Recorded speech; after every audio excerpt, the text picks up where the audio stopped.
बराती लोग खाना खाता एक लाइन गीत तो नाव का चीज है हम गाई ना एक लाइन गा देते हैं हाला ना बराती लोग के हाथ में नाश्ता मिलता नाश्ता ऊपर लिखल बा नाश्ता पर लिखल बा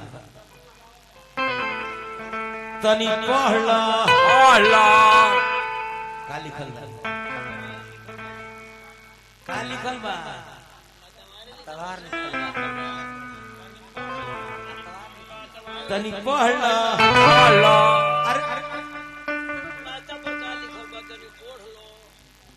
तो नाश्ता के डिब्बा पर का लिखल बा तनी पढ़ लो नाश्ता के डिब्बा पर का लिखल बा तनी पढ़ लो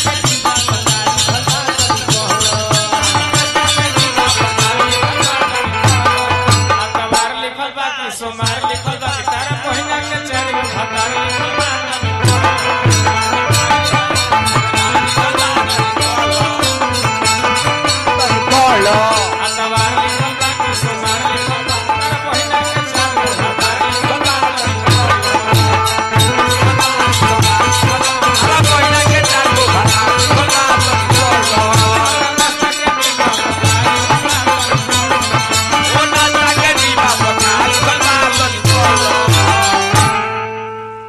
हित लोग खाना खाता सखी लोग किस्म किस्म के मंगल गीत गारी गा रहल बाटे आने दुल्हा सरकार के गुरहती हो गइल बा आ भगवान दुल्हा सरकार के आंगन में बुलावल जाता अगरबत्ती जराई बाबा हो जराई जराई खड़ा होके उधर बढ़िए वाह भगवान श्री रामचंद्र जी गुरहथी कह के भसुर जनवास से बाहर गइल बा चारों दुल्हा के आंगन बोला आंगन में भोजपुरी सम्राट कुतुबपुर दिरा जिला छपरा स्वर्गीय भिखारी ठाकुर जी स्वर्गीय भिखारी ठाकुर जी कैसे गीत लिखनी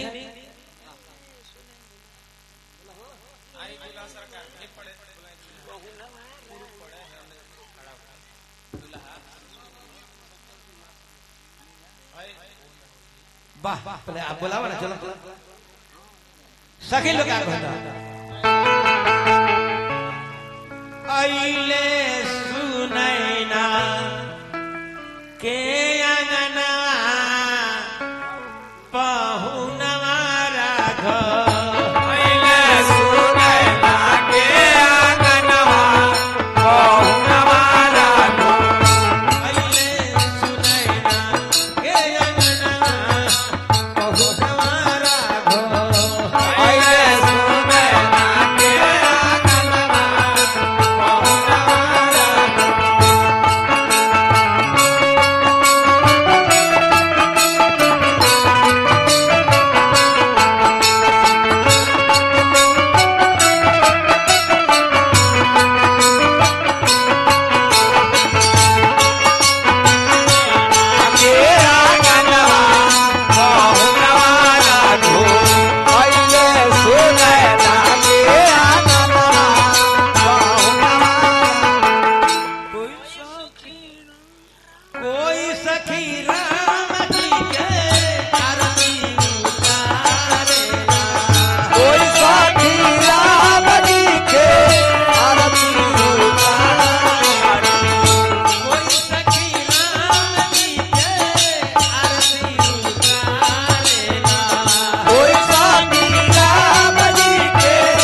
अब आरती देखा बढ़िया से।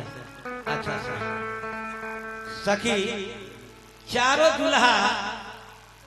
आंगन में आके बैठल बनी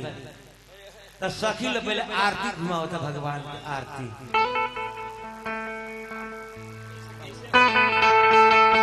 उतार सखिया हो उतार सखिया, उतार सखिया हो उतार सखिया, उतार सखिया हो उतार सखिया, उतार सखिया हो उतार सखिया। राजा राम जी के आरती उतार सखिया, राजा राम जी के आरती उतार सखिया, राजा राम जी के आरती उतार सखिया, राजा राम जी के आरती उतार सखिया।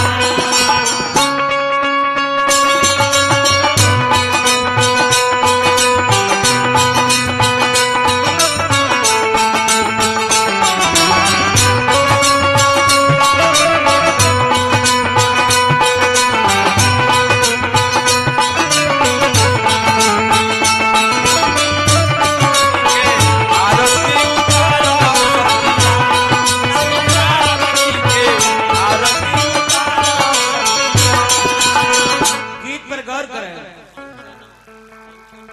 कौन रंग राम कौन रंग लक्ष्मण,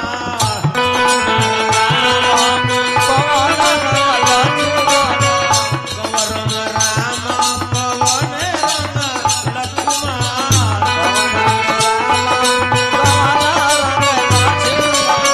कौन रंग भरत भुवन सखिया, कौन रंग भरत भुवन सखिया,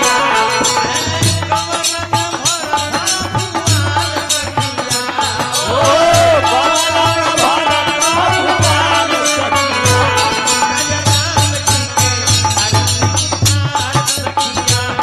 राजा राम जी के आरती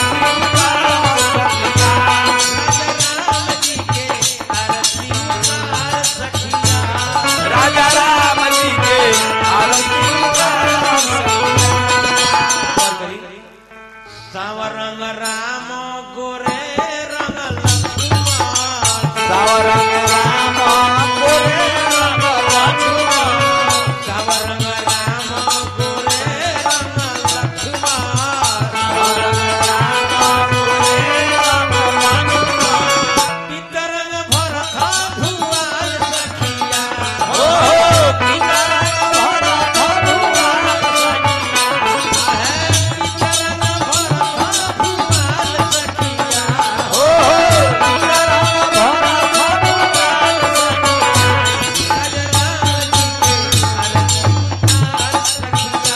राजा राम जी के आरती उतार सखिया, राजा राम जी के आरती उतार। सखी लोग किसी किसी के गीत गाता कन्यादान सुन के जान लो।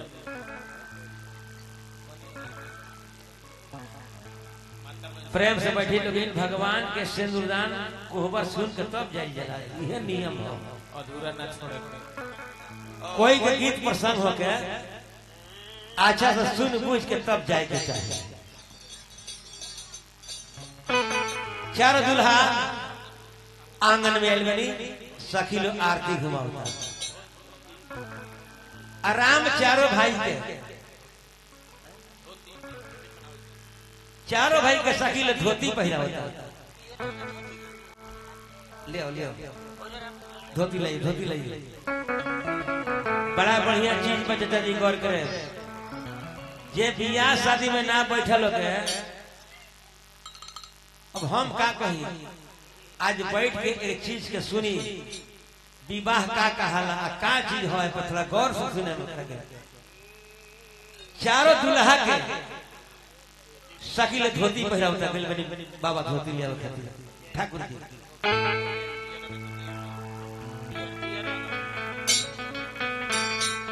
भगवान के सखी ले धोती पहरा होता। आ का कहता लो कि पियर धोतिया में हरी रंग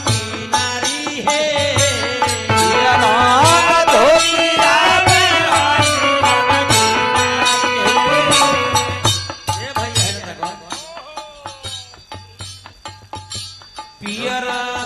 धोतिया में हरी रंग की नारी है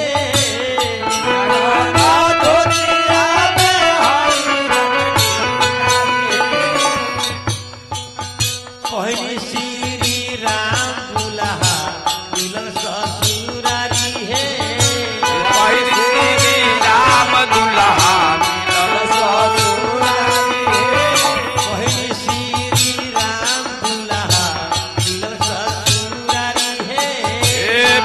श्री राम दुल्हा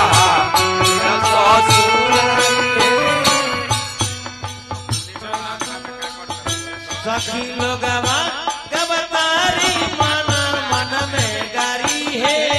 नागपुर के सखी लोगवा गवतारी गारी है सखी लोग के मन में रंग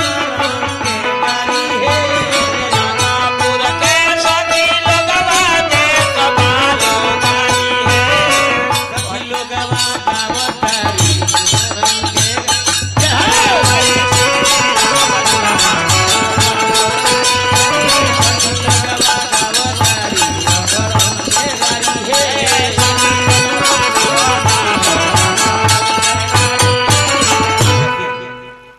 भगवान के धोती पहराल गई राजा रामचंद्र जी के हाथ पर सीता जी के हाथ आई दोनों हाथवा जनक जी के हाथ पर रखल बा दोनों हाथवा राम जी सीता जी के दोनों हाथ सबसे नीचे जनक जी महाराज के हाथ बा अरे जनक जी के हाथ पर राम सीता के दोनों हाथ रखल बा एगो बड़ा बढ़िया चीज भाई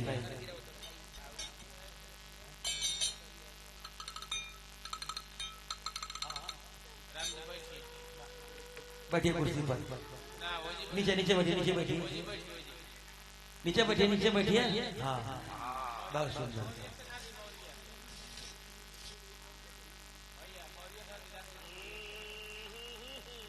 हाला ना बहुत बढ़िया चीज बा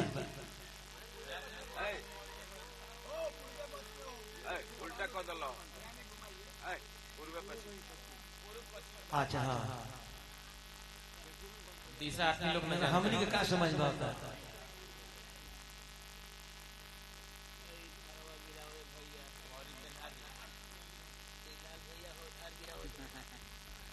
मलिका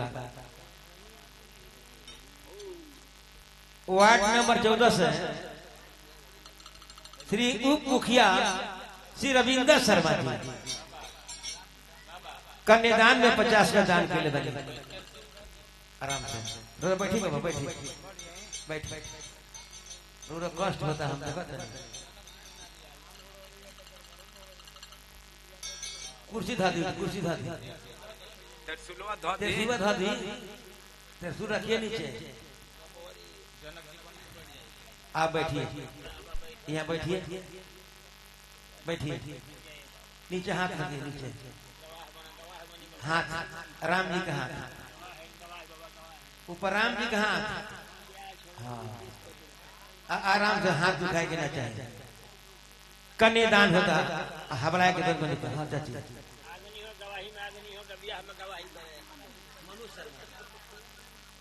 हमरा श्री मनोज भैया के माता जी के तरफ से मनोज बाबू के माता जी भगवान के शुभ विवाह में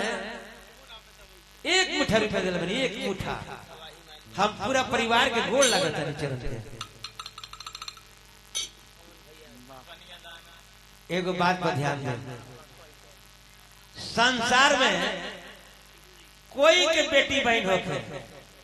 संसार में कोई के बेटी बहन होके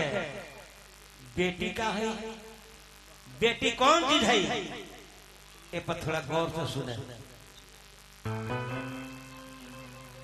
बेटी होई सर के बोझ होई बेटी होई सर के बोझ होई बेटी होई ता कबर जइबा वेद शास्त्री खोली के पढ़ एगो बेटी होई तर जइबा बेटी हुई सर के बोझ हुई बेटी हुई तो कबर जइबा अब वेद शास्त्र खोल के पढ़ एगो बेटी हुई तो तर जइबा माई के ममता भरल गोदी सुनी माई के ममता भरल गोदी क्षण भर में उजर जई है चिटकी भर सिंदूर के कारण बेटी घर से चल जाई है माई के ममता भरल गोदी अरे क्षण भर में उजर जाई है चिटकी भर सिंदूर के कारण बेटी घर से चल गई है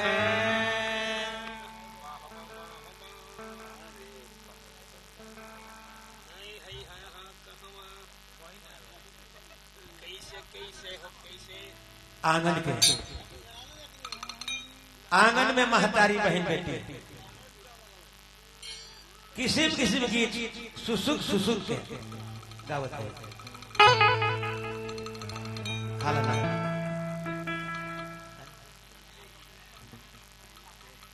माननीय चाचा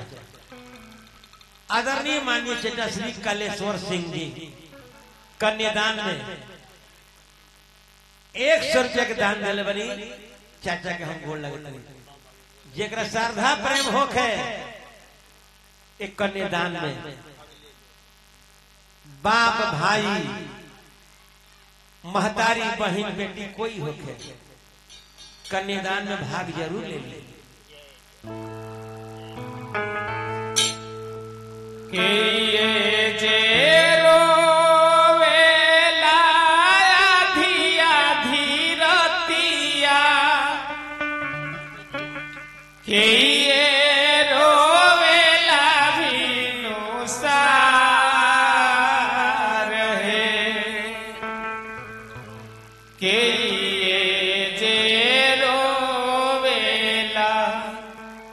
ठीक दुपहरिया के ये जे हंसेला ठाठाई है आमा जे रोवेली आधिया धीरतिया पापा जी रोइले भीनु सार है भैया जे रोवेले ठीक दुपहरिया भौजी जे हंसेली ठाठाई है काहे लागी पापा पोखरा खोनावाइले काहे के बनावनी चारू घाट है काहे लागी पापा धियावा जाना माइले काहे लागी खोजिले दामाद है माथवा में से के बेटी पोखरा खोनावाइले साभवा बैठे के चारू घाट है जमिया बैठावे लागी धियावा जाना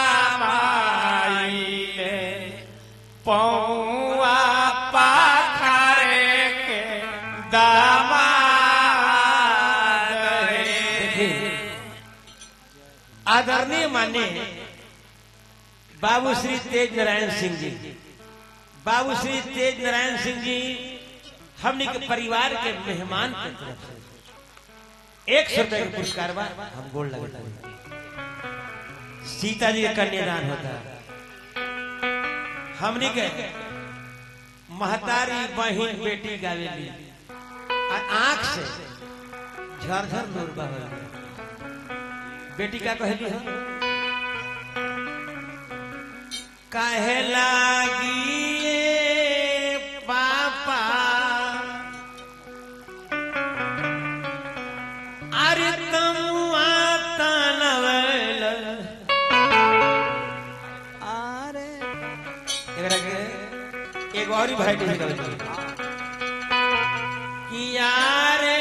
पापा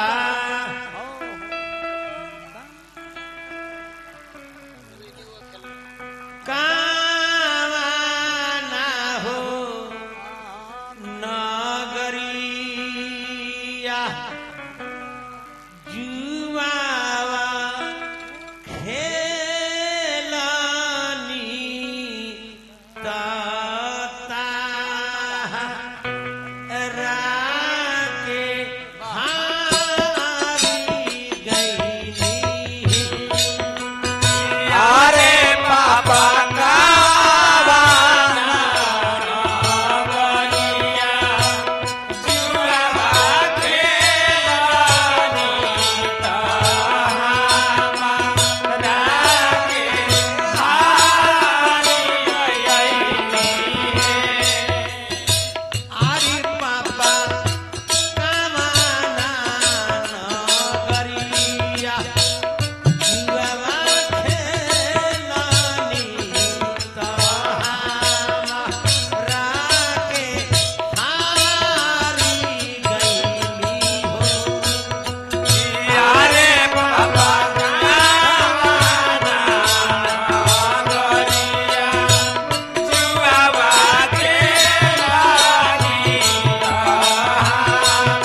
कन्यादान है। सीता जी के भाई लक्ष्मी निधि आयल बनी लावा मिला।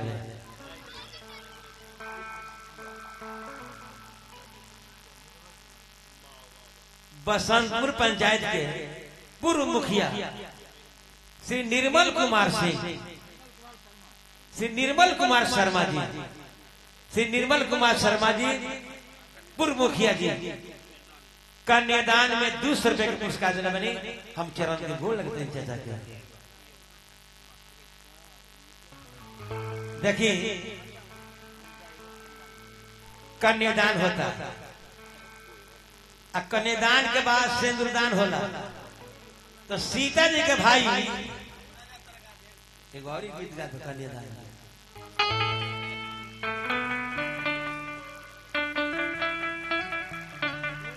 कन्यादान गीत डबल होला। बोल बाबू।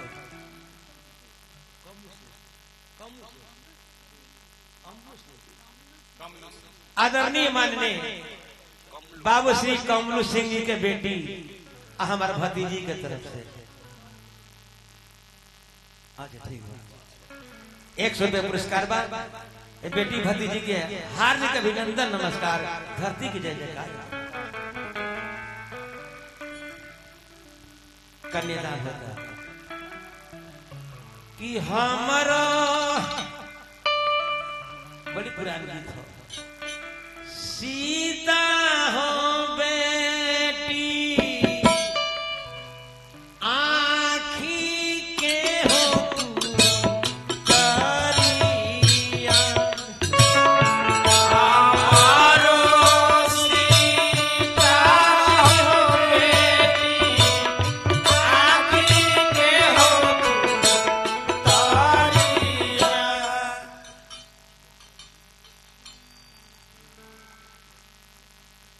आदरणीय माननीय बाबू श्री तारकेश्वर सिंह जीबी स्टेट के जीबीएसएस के कोषाध्यक्ष है। कन्यादान में 100 रुपये देंगे। हार्दिक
रुपया दान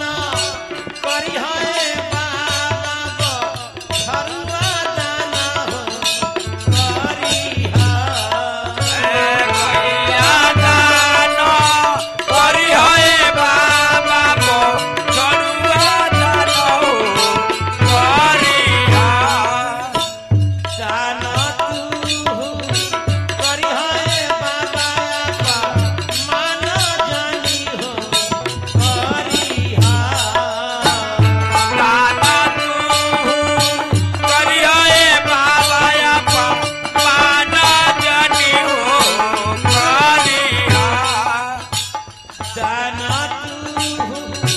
करी है पापा का मान जानी हो करी है दाना तू करिया बाबा आपा पाना जानी हो कन्यादान है। अब महतारी बहन अनेकों प्रकार के मंगल गीत गावती। सीता जी के भाई लक्ष्मी निधि 14 तन ले लावा मिलवले तब से अनुदान हुई कि लक्ष्मी निधि तान ले चदरिया अपना दुनिया के करे ले हरिया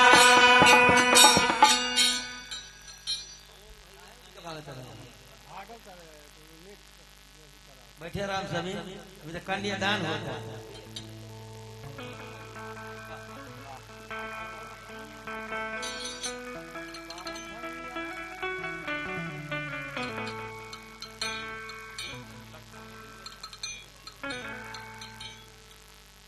तो कवन भैया तने ले चदरिया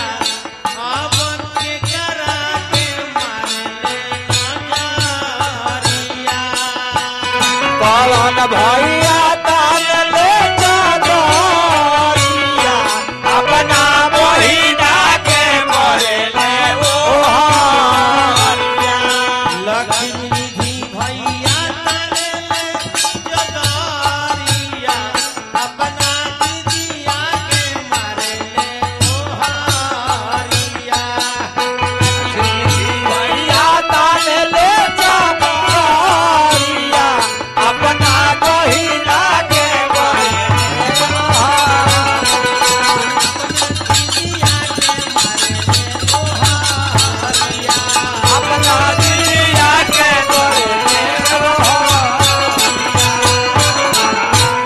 लावा मिलावल गई। अब चारों दुल्हन से चारों दूल्हा के विवाह होता। चारों दुल्हन से चारों दूल्हा के विवाह होता। माई बहन बेटी अनेकों प्रकार के मंगल गीत गावते। का कहतरी हो सेंदूरा लगई है दूल्हा करी के विचार है जीवन के आधार है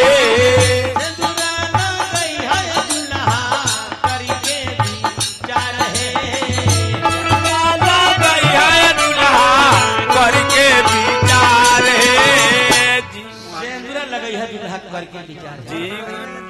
जीवन भर सही है दूल्हा जीवन भर सही है दूल्हा आ दुल्हन के भार है जीवन भर सही है दुल्हा दुल्हन के भार है जीवन भर सही है दूल्हा दुल्हन के भार है जीवन भर सही है दुल्हा दुल्हन के भार है सेंदूरा लगई है दूल्हा करके विचार है चंद्राला गई है दुल्हा करके विचार है जीवन भर सही है दूल्हा दुल्हन के भार है जीवन भर सही है दुल्हा दुल्हन के भार है गावे राम शंकर यादव बुढ़बा के गावार है रामा शंकर यादव पूर्वक गावा रहे गावे राम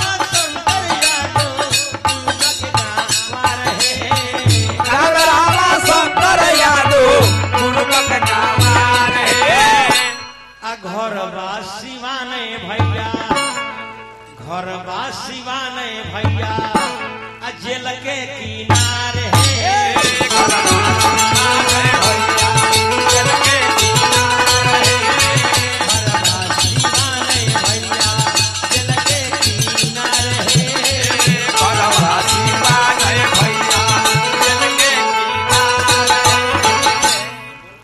चारों दूल्हा से चारों दूल्हे के विवाह भेल आई लोग चल गए कोहबर में एक नाम है कुहबर माने बर के खूब कुह कुहबर माने खूब कुह आ जब कोहबर में से बाहर निकले लो तो अस्थिर ना रहे तो सखी लोग का कहता आराम से बैठे रहिए पाठ साहेब हो भाई कामना दुलहिनियों के लामी लामी के सिया हो दुलहिनिया के लामी लामी के सिया हो कामना दुलहिनियों के लामी लामी के सिया हो कामना दुलहिनिया के लामी लामी के सिया हो के कर पिया वाली सनिया आय सिया राम के भजा अब के कर पिया वाली सोनिया आय सिया राम से बोला सीता दुलहिनियों के लामी लामी के सिया हो सीता दुलहिनिया के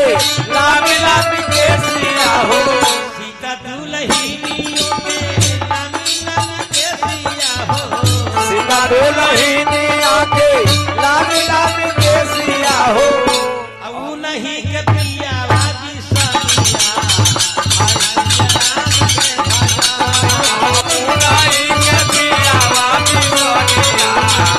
आय सिया राम से बता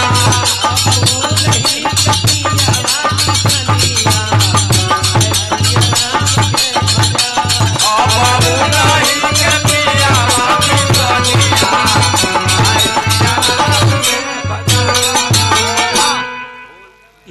दूल्हा दुल्हन कोहबर वालो आराम करता लो भेज दिया जाओ हाँ भेज दिया दूल्हा दुल्हन के भेज दिया जाओ कोहबर में भेज दे हाँ भेज दिया तू लोग जा लो कोहबर में एगो गा दो एगो लास्ट गाना गा दो लौटी जाई भैया के एही में कहो करे जा हां तो विदाई विदाई न हो जाओ करे जब फाड़ दो पहले हम ले लो साइकिल की फाड़ दो ले लो साइकिल फाड़ दो अच्छा जीबीएस के मीडिया पर ना मिली साहब का पूंजी जाऊ पुरस्कार बा 100 रुपया हार्दिक अभिनंदन वाह वाह वाह ज्यादा समय के तो भैया वाह जान लो भैया ला कोई तनी फिर हाँ हो गई बहन कह तनी भैया लौट जा एगो बोला दूल्हा दुल्हन कोहबर वाला हमरा लोगिन मत विदाई के बेरा के बाद रास्ता में जाता आ कोहबर के बाद विदाई होता गाओ बहन भाई से का कहो तारी तेरी मां सब कहिए तो हो जला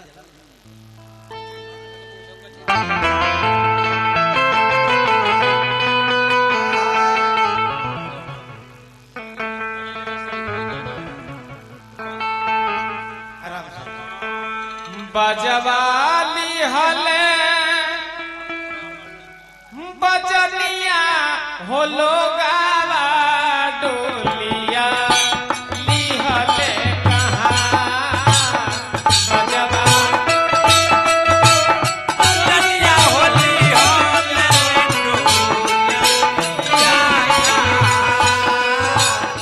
बजवाली हले बजनिया हो लोगावा डोलिया लिहले कहाँ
के स्टेज के